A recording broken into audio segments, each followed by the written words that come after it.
Technologies है जो हमने आपके लिए जो प्रोडक्ट्स बनाए हैं, जिस टेक्नोलॉजी के तहत वो प्रोडक्ट्स बने हैं, उनके बारे में तो थोड़ी सी जानकारी दूंगा। नैनो टेक्नोलॉजी, ये जो टेक्नोलॉजी है, ये एग्रीकल्चर में सिर्फ आपके लिए ही बनी है। उसका कारण ऐसा है कि जब नैनो टेक्नोलॉजी का कोई प्रोडक्ट आप अपने काश्तकार बंधु को देते हैं और वो अपनी खेतों में उसका छिड़काव करते हैं, तो जो उसके रिजल्ट्स आते हैं, तो वो रिजल्ट्स अन्य जो भी प्रोडक्ट्स आपको मार्केट में मिलते हैं, जो 1 लीटर 5 लीटर ऐसे यूज होता है उनका, उनसे कहीं गुना ज्यादा इसका प्रभाव आपके क्रॉप पे दिखता है। और ये जो प्रोडक्ट्स आप लोग यूज कर रहे हो, उसमें कई प्रकार के इंग्रेडिएंट्स यूज किए जाते हैं, इसलिए इसके रिजल्ट जो है सर रहा था कि ये जो प्रोडक्ट आपको हमने दिए हैं नैनो टेक्नोलॉजी के, तो नैनो टेक्नोलॉजी का महत्व जो खेती में है वो ये है कि इसके जो रिजल्ट्स है ये हटकर आपको दिखेंगे, जो कोई भी प्रोडक्ट मार्केट में से ये रिजल्ट्स आपको दे नहीं पाएगा। तो अभी एक एक एक प्रोडक्ट के बारे में मैं आपको सविस्तर बताता हूँ। इसमें 3 ग्रुप्स के प्रोडक्ट है आपके पास। एक तो न्यूट्रिशन में है, जो लिक्विड एनपीके हम कहते हैं। देन दूसरा है बायोस्टिमुलेंट्स, जो ग्रोथ, फ्लावरिंग और फ्रूट डेवलपमेंट के काम आता है। और तीसरा है वो इंसेक्टिसाइड और फंगिसाइड है। तो ये सभी प्रोडक्ट्स के जो कार्य होते हैं वो अलग अलग होते हैं।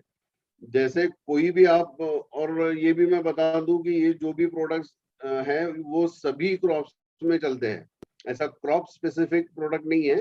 आपके यहाँ पे जो भी क्रॉप लगता हो, भले वो गेहूं हो या अंगूर हो, ये जो प्रोडक्ट है वो सभी क्रॉप्स पे चलेंगे और सभी क्रॉप्स में बढ़िया सा रिजल्ट ये देंगे। तो स्टार्ट करते हैं हम फर्टिलाइजर्स से। तो दोस्तों, फर्टिलाइजर्स सिलेक्ट करते टाइम एक बात हमको जो ध्यान में रखनी है, वो क्रॉप स्टेज की होती है। तो क्रॉप स्टेज में ग्रोथ स्टेज एक होती है जहाँ पे पौधा बढ़ता है आपका। दूसरी होती है फ्लावरिंग स्टेज में, जो रिप्रोडक्शन स्टार्ट होता है, ज्यादा फ्लावर्स लगते हैं। और तीसरी होती है फ्रूट सेटिंग और फ्रूट डेवलपमेंट। तो ये तीनों स्टेज में अलग ग्रेड्स जो है वो यूज किए जाते हैं। जैसे जब ये ग्रोथ पीरियड चलता है, तो धन्वंतरी, आपका नाम क्या है, धन्वंतरी न्यूट्री इसका इस्तेमाल किया जाता है। या आपको 500 में 1 एकड़ में भी दे सकते हो। और सेम आप ये ड्रिप में या सॉइल एप्लीकेशन में भी दे सकते हो। तो ग्रोथ के पीरियड जो होता है वो लगभग 30 से 35 दिन इन जनरल, 30 से 35 दिन हर क्रॉप में ग्रोथ की पीरियड होती है। तो ये आपको हर 15 दिन में रिपीट करना है। पहले 1 महीने में मैंने अपना बुआई होगी, बुआई से 1 महीने तक ये प्रोडक्ट आपको यूज करना है। तो ये आप 10 या 15 दिन के इंटरवल में इसको रिपीट कर सकते हैं। दूसरी जो स्टेज आती है वो है फ्लावरिंग की। तो फ्लावरिंग की जो स्टेज होती है ये बहुत महत्वपूर्ण स्टेज होती है। इसके ऊपर ही वो आपकी पूरी फसल का जो यील्ड है, उपज है, वो निर्भर करता है। तो ये स्टेज में आप 2 प्रोडक्ट्स हैं आपके पास, धन्वंतरी न्यूट्रीफर्ट 52 और धन्वंतरी न्यूट्रीफर्ट 61। ये 2 प्रोडक्ट्स जो है ये आप अल्टरनेट यूज कर सकते हैं। तो ये भी आपको हर 8 या 10 दिन के बाद एक बार 52 का स्प्रे करिए, एक बार 61 का स्प्रे करिए। तो इसका भी जो डोज है वो सेम 500 ml पर एकड़ का है। और ये भी आप छिड़काव कर सकते हो या ड्रिप के द्वारा भी ये आपको दे सकते हैं। तो इसके बाद जो मेन स्टेज आती है वो है फ्रूट डेवलपमेंट। अब फ्रूट जब बोलता हूं तो फल ही नहीं होता है। जैसे गेहूं है तो गेहूं में जब दाना भरता है तो वो फ्रूट स्टेज हो गई। कपास है तो कपास में जो बोल्स लगते हैं वो फ्रूट स्टेज हो गई। धान धान में जब दाना भरने लगता है तो उसको फ्रूट स्टेज कहा जाता है। तो ये फ्रूट स्टेज में दो फर्टिलाइजर्स के डोज आप दे सकते हो। एक तो 45 है, ये पहले 45 का आप इस्तेमाल करना। 45 के बाद एक और 8-10 दिन में आपको 50 का इस्तेमाल करना है। तो इसका भी डोज सेम है, प्लस ये आपको छिड़काव और ड्रिप के द्वारा दोनों भी दे सकते हैं। तो कोई भी फार्मर जो होता है वो सिर्फ न्यूट्रिशन पे यानी फर्टिलाइजर पे निर्भर नहीं करता है। जो भी फसल होती है उसके ग्रोथ के लिए वो कुछ बायोस्टिमुलेंट्स भी साइड टू साइड यूज करता है। तो बायोस्टिमुलेंट्स में आपके पास दोस्त करके एक टैबलेट है। तो धन्वंतरी दोस्त ये टैबलेट जो है ये एफरवेसेंट टेक्नोलॉजी से बनी है। और मैं बहुत प्राउड फील करता हूँ कि एफरवेसेंट टेक्नोलॉजी जो है वो अपने देश में सिर्फ हम लोग ही आपको दे सकते हैं। तो एफरवेसेंट टेक्नोलॉजी का जो है उसका इस्तेमाल करते टाइम 2-3 चीजें मैं आपको बताना चाहता हूँ कि इस टेक्नोलॉजी में जो भी इंग्रेडिएंट यूज होते हैं वो फिर से नैनो टेक्नोलॉजी के बेस पे ही होते हैं। प्लस एक बार आप स्प्रे करोगे तो इसके 3 बार इसके रिजल्ट्स मिलते हैं, क्योंकि इसमें जो इंग्रेडिएंट होते हैं वो स्लो रिलीज टेक्नोलॉजी का इस्तेमाल किया जाता है। एक इंग्रेडिएंट अगर स्प्रे के दूसरे तीसरे दिन अगर एक्टिवेट हुआ तो दूसरा इंग्रेडिएंट 8 या 10 दिन में एक्टिवेट होगा, तीसरा इंग्रेडिएंट 15 दिन में एक्टिवेट होगा। तो एक बार स्प्रे करने के बाद इसके मल्टीपल रिजल्ट्स आपको मिलते हैं। और दोस्त से आपका पौधा जो है वो बढ़ता है, उसकी जो ब्रांचिंग होती है, पौधा स्ट्रांग होता है, हरा होता है। तो ये मेन जो है वो ग्रोथ स्टेज में इसका छिड़काव करना है आपको। फिर ग्रोथ स्टेज के बाद जो दूसरा प्रोडक्ट आप यूज कर सकते हो वो फ्लावरिंग बूस्टर है। तो ये नैनो टेक्नोलॉजी से बना है और आपको विश्वास नहीं होगा, ये सिर्फ 1 ml एक टंकी में डलता है। जो 15 या 20 लीटर की जो स्प्रे पंप होता है उसमें 1 ml ही डलता है, क्योंकि ये बहुत ज्यादा कॉन्सेंट्रेटेड दवाई है, बायोस्टिमुलेंट है। इसके कारण ज्यादा फूल लगेंगे। जो फूल का झड़ना होता है कि कभी कभी जब क्लाइमेट खराब हो जाता है तो फूल झड़ते हैं, तो ये फूल का झड़ना भी कम करेगा। और फूल से जो कन्वर्जन है फ्रूट्स में उसका परसेंटेज ये बढ़ाएगा। तो ये जो है ये आपको फ्लावरिंग स्टेज में जब कली लगती है तब एक बार इसका इस्तेमाल करना है। और बाद में जब 50% फ्लावरिंग आपको आपके खेत में दिखेगी, या इन शॉर्ट एक 10 से 15 दिन के अंतर पे इसका दूसरा भी आपको छिड़काव करना है। फिर इसके बाद तीसरा जो मेजर सेगमेंट होता है वो फ्रूट डेवलपमेंट। या गेहूं होगा तो गेहूं के दाने की साइज बढ़ाना, तो उसमें शाइनिंग आना चाहिए, दाने जो है सब एक जैसे दिखने चाहिए, एक साइज के होने चाहिए, यूनिफॉर्मिटी होनी चाहिए। तो इसके लिए भी अलग अलग प्रकार के जो है वो बायोस्टिमुलेंट्स यूज कर सकते हैं। आपकी रेंज में से आप इसको जो है वो फ्रूट बूस्टर करके जो बायोस्टिमुलेंट है वो आप सॉरी वो आप इसको यूज कर सकते हैं। तो ये जो है ये 2 ml का इंजेक्शन या एम्प्यूल आता है। 2 ml ये आपको डालना है 100 लीटर पानी में और इसको छिड़काव करना है। इसका भी 2 बार आप छिड़काव कर सकते हैं, यानी जब फ्रूटिंग चालू होता है या दाने भरना चालू होता है तब एक बार, और उसके बाद मैच्योरिटी से 10 दिन पहले, ऐसे 2 बार इसको स्प्रे करना है। तो इसके फायदे ये होते हैं कि फ्रूट की साइज या आपके गेहूं या धान होगा तो उसकी ग्रेन की साइज बढ़ेगी या यूनिफॉर्मिटी आएगी, उसका कलर जो है वो शाइनिंग रहेगा। फिर कभी कभी जैसे फूल झड़ते हैं वैसे फ्रूट्स भी झड़ते हैं अपने मौसम की खराबी के कारण, तो ये फ्रूट्स का झड़ना भी काफी हद तक ये कम करेगा। उसके बाद जो आता है कि ये हो गया अपना न्यूट्रिशन पार्ट।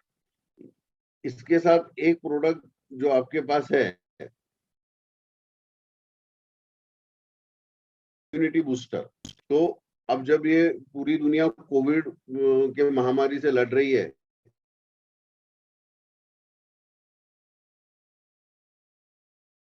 जैसे ह्यूमन या मानव में इम्यूनिटी महत्व रखती है, तो वैसे ही महत्व प्लांट्स की इम्यूनिटी पे भी होता है, क्योंकि प्लांट्स में अगर इम्यूनिटी होगी तो उसका रेजिस्टेंस पावर बढ़ेगा। रेजिस्टेंस पावर बढ़ने का मतलब ये होता है कि जो भी इंसेक्ट अटैक आएगा या जो भी डिजीज अटैक आएगा वो प्लांट पे, वो प्लांट अपने आप उससे लड़ेगा और वो इंसेक्ट या डिजीज का जो नुकसान पहुंचाने का जो मात्रा है वो कम हो जाएगी। तो ये जो इम्यूनिटी बूस्टर है, तो ये आपको 1 ml 15 या 20 लीटर पानी में यानी एक पंप में 1 ml इसका इस्तेमाल करना है। ये 1 ml एम्प्यूल और 10 ml एम्प्यूल पे आपको मिलता है। इससे क्या होगा कि प्लांट की इम्यूनिटी बढ़ेगी और जैसे मैंने बोला कि रेजिस्टेंस पावर बढ़ेगी। फिर जो स्ट्रेस होते हैं, अभी एग्रीकल्चर में 2 टाइप के स्ट्रेस होते हैं प्लांट्स पे। एक स्ट्रेस का नाम होता है अबायोटिक स्ट्रेस और बायोटिक स्ट्रेस।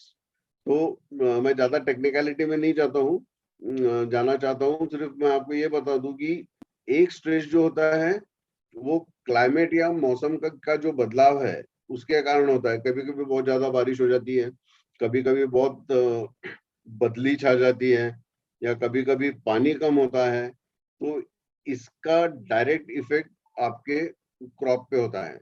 तो ये इफेक्ट, ये स्ट्रेस कम करने के लिए, प्लस जो इंसेक्ट यानी जो कीड़े और रोग अपने प्लांट पर आते हैं, तो उससे भी अपना प्लांट जो है वो स्ट्रेस में जाता है। तो वो स्ट्रेस कम करने के लिए इम्यूनिटी बूस्टर ये सबसे बढ़िया सॉल्यूशन है। इससे क्या होगा कि आपका प्लांट हेल्दी रहेगा, उसकी ग्रोथ चलती रहेगी, ज्यादा फूल लगेंगे, ज्यादा फ्रूट्स लगेंगे, उपज बढ़ेगी।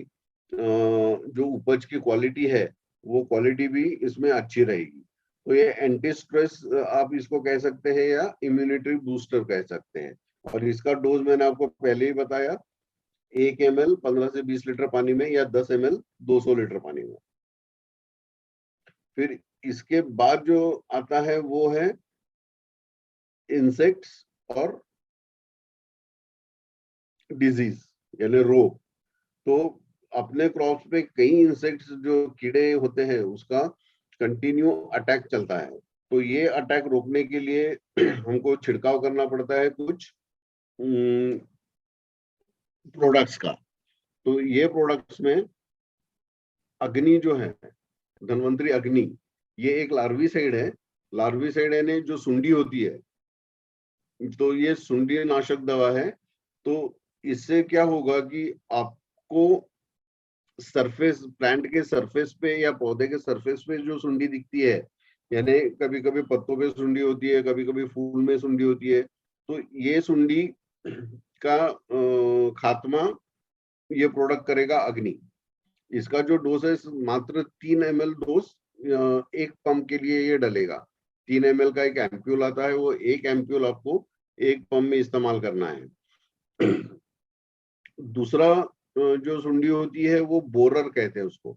बोरर यानी अगर आप बैंगन देखा होगा, तो बैंगन में छेद करके जो सुंडी है वो आधी अंदर जाती है, आधी बाहर आती है, बाहर रहती है। या कभी कभी जो तना होता है, शूट होता है, स्टेम होता है, वो स्टेम में भी बोरर चला जाता है। तो ये फ्रूट बोरर और शूट बोरर इसको कहते हैं। ये फ्रूट बोरर और शूट बोरर जो होते हैं वो कंट्रोल करना बहुत मुश्किल होता है। अच्छे अच्छे जो इंसेक्टिसाइड्स आपको बाजार में मिलते हैं उससे भी ये कंट्रोल नहीं होते हैं। लेकिन आपके पास इसके लिए सबसे बढ़िया प्रोडक्ट है उसका नाम है कोबरा। तो कोबरा जो प्रोडक्ट है, तो इसके कारण आपकी जो सुंडी है वो भले आपके फ्रूट के अंदर रहो या फल के अंदर रहो या शूट के अंदर रहो, उसका 100% आपको यहाँ पे रिजल्ट मिलता है।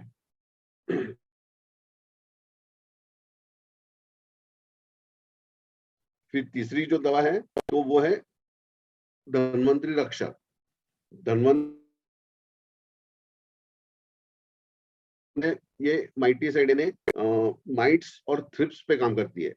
अभी थ्रिप्स को हिंदी में शब्द क्या है मैं नहीं जानता हूँ, लेकिन जो सकिंग पेस्ट होते हैं जैसे एफिड, जैसे थ्रिप्स, माइट्स, तो इसमें से थ्रिप्स और माइट्स के लिए सबसे अच्छा कंट्रोल जो है वो आपको धन्वंतरी रक्षक से मिलता है। दो धन्वंतरी रक्षक ये भी आपको 2 ml एम्प्यूल में आता है और 2 ml या आपको एक टैंक या एक पंप में इस्तेमाल करना है।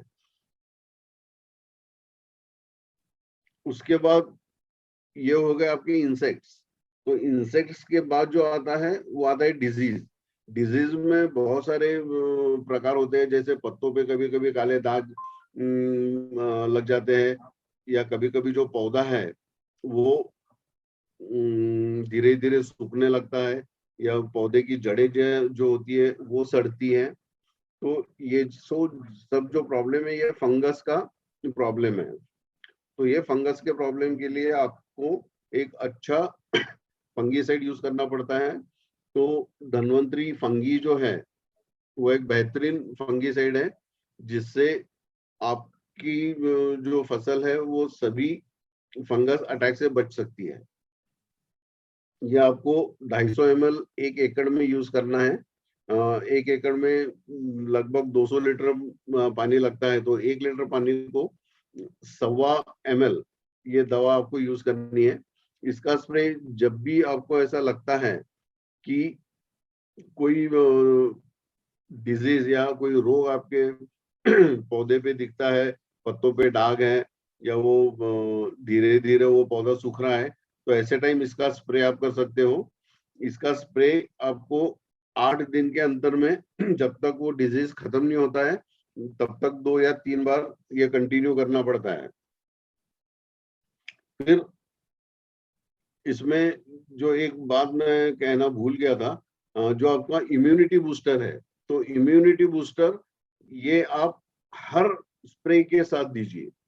जो भी स्प्रे करते हैं, फिर वो न्यूट्रिशन का हो, बायोस्टिमुलेंट का हो, या इंसेक्टिसाइड और फंगिसाइड का हो, हर स्प्रे में अगर आप इम्यूनिटी बूस्टर यूज करते हैं तो इसमें आपका जो रेजिस्टेंस पावर है वो बढ़ता है, प्लस जो भी दवा आप यूज करते हैं तो वो दवा का भी असर इम्यूनिटी बूस्टर से बढ़ता है, यानी वो दवा ज्यादा असरकार साबित हो जाती है।